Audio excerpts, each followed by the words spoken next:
Hey gang, I'm here at Six Silver Seals. I bid you welcome to another Tarot Tuesday. This reading is for the period that begins on August 11th, 2020, although the aspect that we're going to be discussing is actually from the day before, Monday the 10th. And we have Mercury, the Magician, in Leo, which is strength, squaring Uranus the Fool, currently moving through Taurus, the Hierophant, and since it's a square, which is the hard aspect, the Hierophant is reversed. And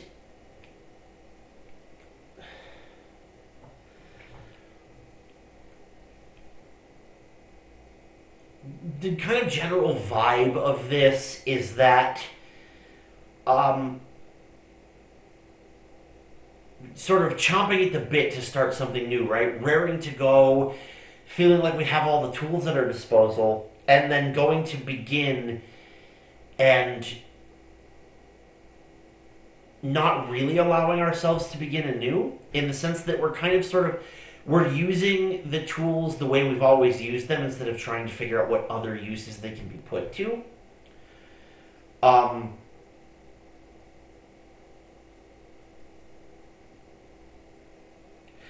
But either of these approaches are also sort of what we're caught between. We're caught between, wanting to strike out in a new direction, learn and develop new skills, and also we're maybe a little too leery of throwing the baby out with the bathwater.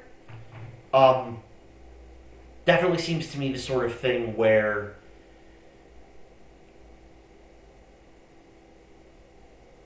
there is an over-reliance on tradition and norms and mechanisms and the status quo with whatever this new enterprise is that we're stepping into. And that kind of, that's the Fool personified. We are stepping into it not only unaware of what awaits us on the journey, but unaware of what we're already unaware of to begin with. We are dealing with unknown unknowns.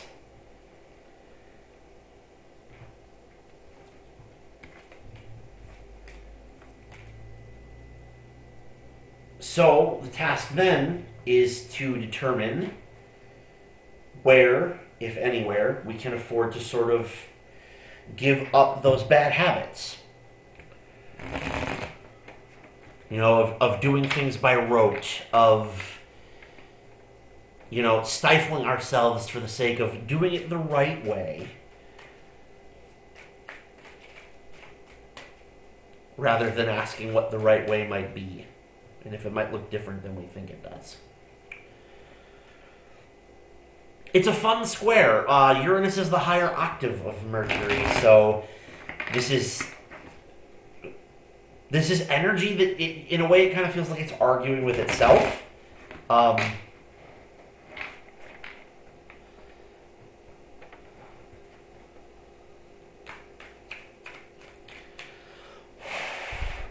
Get rid of it all, but maybe not this. Are we sure? No. Yes. Okay.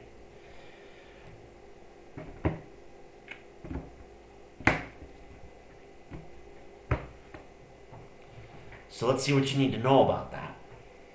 We will begin, as we do customarily, with the current sun sign of Leo. And we have the Eight of Cups. And this is the card of moving on. It is the end of the party.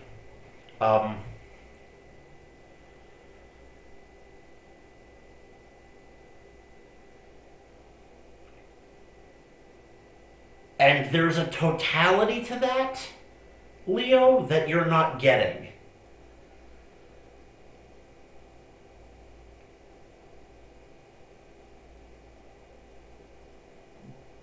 This is one of those things where it almost feels like not only can you not stay here, but you actually do have to go home, or so you think.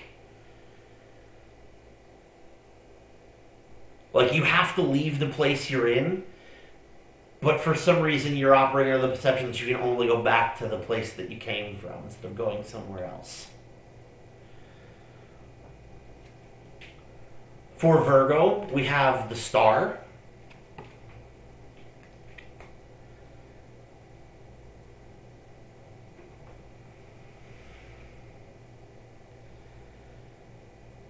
And for a sign that can fairly be described as fastidious, this makes sense.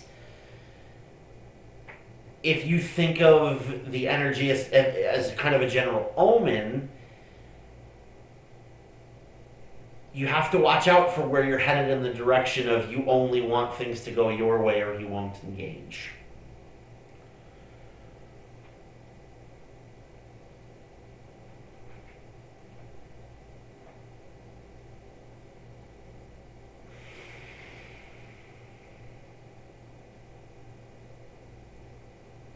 Look, for some reason, I want to tell you that not everything we will to happen happens, and that's by design.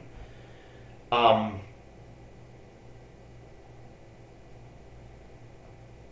it has to be in alignment with what we're supposed to, where we're supposed to be going, and what we're supposed to be doing, and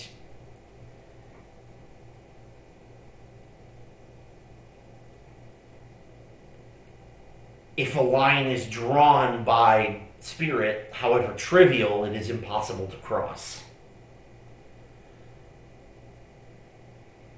Make of that what you will. For Libra, we have the Ten of Wands. And really, the question you ought to be asking yourself at this time, Libra, is whether it is worth carrying the burdens that you carry. Whether you, in fact, need to carry them at all. I mean, if you look behind this guy, it doesn't really look like that cart is broken.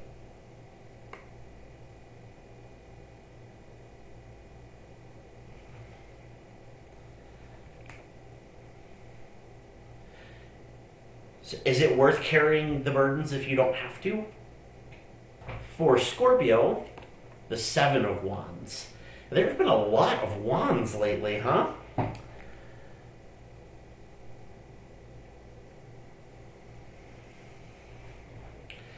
I like this card for you, but it does call some things into question, Scorpio, because it's asking you to be sure that you really do hold the superior position with respect to this instance.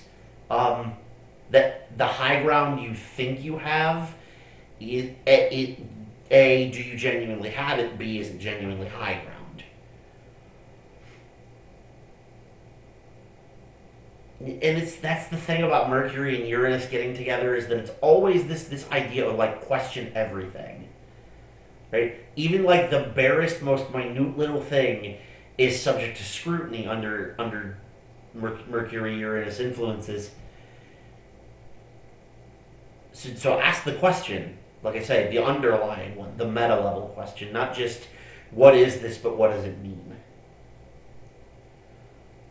For Sagittarius, we have the Knight of Cups. This card never fails to make me laugh.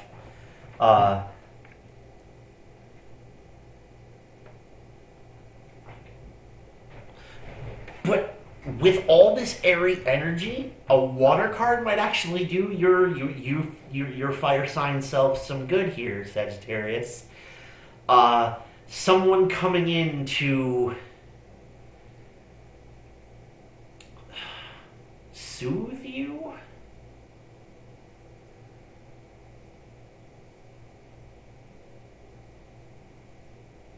Not really sure why that's the vibe, but it is. There is balm in Gilead, and you don't even have to go to Gilead to get it. Whoever this person is bringing it to you. Um, very, very definitely getting the messenger theme of the night from this, though. This is someone who's just kind of. They might even be coming in passing, like a courier. Um, yeah, just something to make to make give you a little ease and be gone. But again, the whole thing with Mercury Uranus is that this is going to take an unexpected shape and an unexpected form. And you have to be willing to see it for what it is when it comes, Sagittarius. You need to have your eyes wide open and maybe look in places you wouldn't expect to look. For Capricorn, we have Judgment.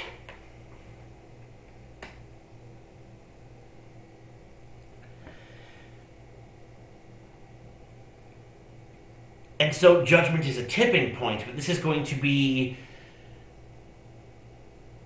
not going to go, like, whatever this is, I get the feeling that you've seen it coming. Like, a long ways away, you knew this is how this situation was going to go. But not, like, the details are all wrong. Like, the ending is going to be the same. The kind of general plot is going to play out exactly as you saw it, but the cast of characters and the setting might be a little bit different than maybe you were anticipating.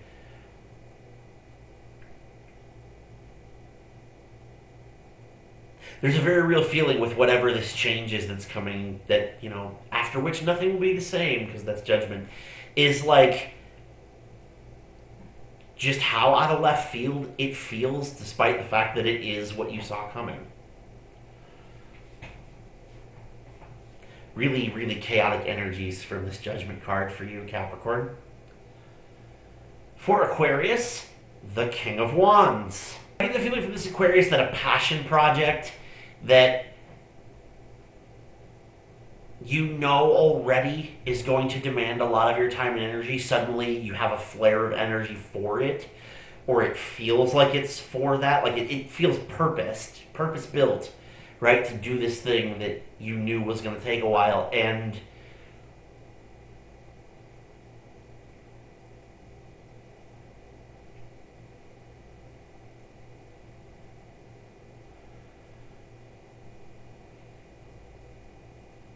I get the feeling it's something that there's anxiety over for you.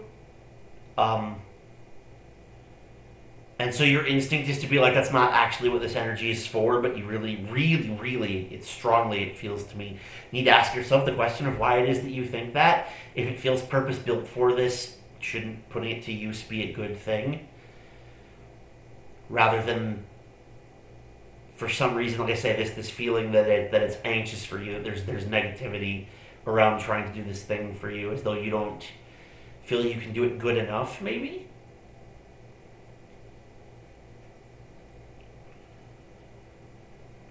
For Pisces, we have the Eight of Wands. They're just pouring out of the deck now. uh, the Eight of Wands is forward movement. But it's forward movement, again, it's a very expect the unexpected kind of thing. And specifically for you, it feels like, for the few of you that probably read Willy Wonka or Charlie and the Great Glass Elevator, Charlie and the Chocolate Factory has a sequel. And it's this glass elevator, and it can go in all the directions of the factory. Um, and also fly through space. Basically, it's like the Doctor without being the Doctor from Doctor Who. But this Eight of Wands for you, Pisces, is the Great Glass Elevator. It goes up and down, and you expect it to do that, but all of a sudden it's going sideways, like up on an angle, and it's a direction of motion you weren't prepared for. So you're both watching the way you thought you would go fade into the distance as you go from it. At the same time, you're trying to turn your head to figure out where you're headed. Um, and so the big question here then is where should you be focusing? Because it does seem to me that this is going to be a mixed bag. Obviously, there's not just one kind of Pisces. For some of you, it's going to be a good thing to keep your eyes on the road you came off of to know how to get back onto it. And this is a temporary misdirection, and for some of you, this is a permanent turn. And you need to ask yourself which of those that it is. For Aries, we have justice. All things come out even in the end, Aries, and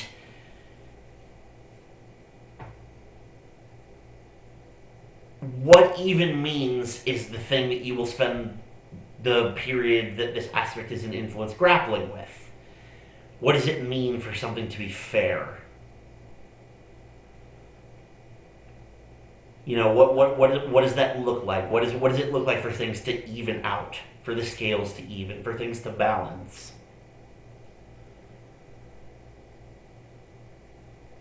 and you need to focus on the things that teach you that lesson. I very strongly feel this is an active events card versus an internal mechanisms card.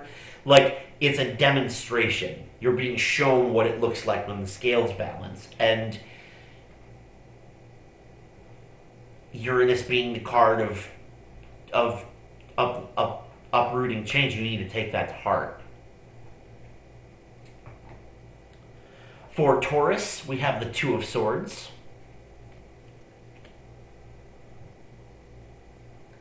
It is time to make a choice. It is time to make a decision. And particularly with the nature of this decision, it isn't something. It isn't a decision that you want to make or ever thought that you would have to.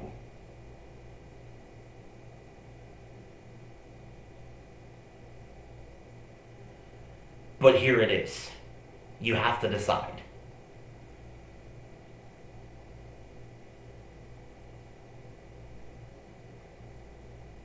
And specifically, the energy I pick up from this is that it's not. Both answers are correct. This choice is just pivotal because one path closes the other. Like if the roads are red and blue, there is no purple.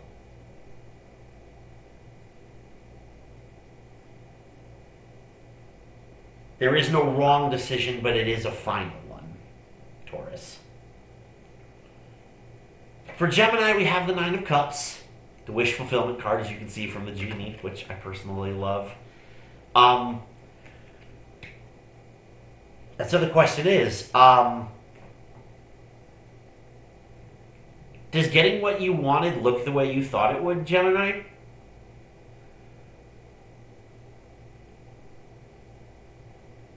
That is the question. Is it as good for you as you hoped it would be? And maybe was it worth the effort it took to get what you wanted? Last but not least is Cancer, and we have yet another Wands card. It's the Four of Wands. Nice way to wrap up the reading.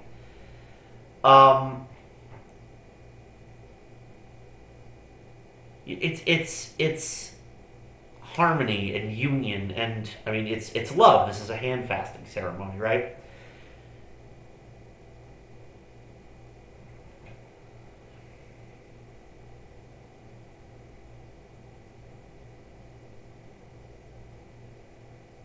And interestingly enough, it's asking you a narrower, but a narrower version of the same question it's asking Gemini, which is to say,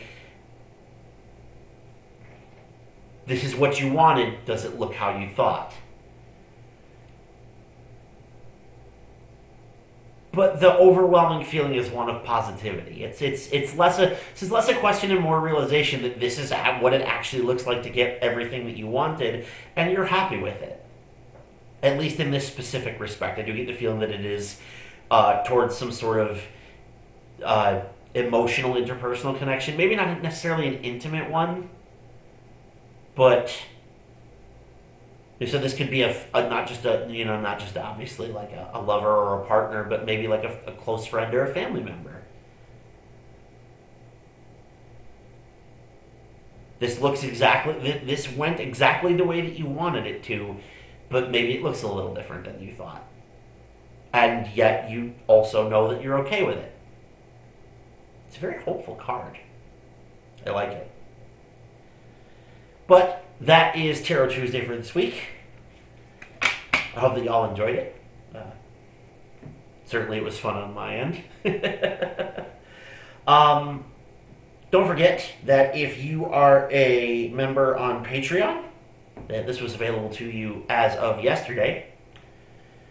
For those of you who aren't already, it's not too late to join. But either way, I hope you consider leaving a like or a comment. And as always, I will see you next week. Be kind to yourselves and one another.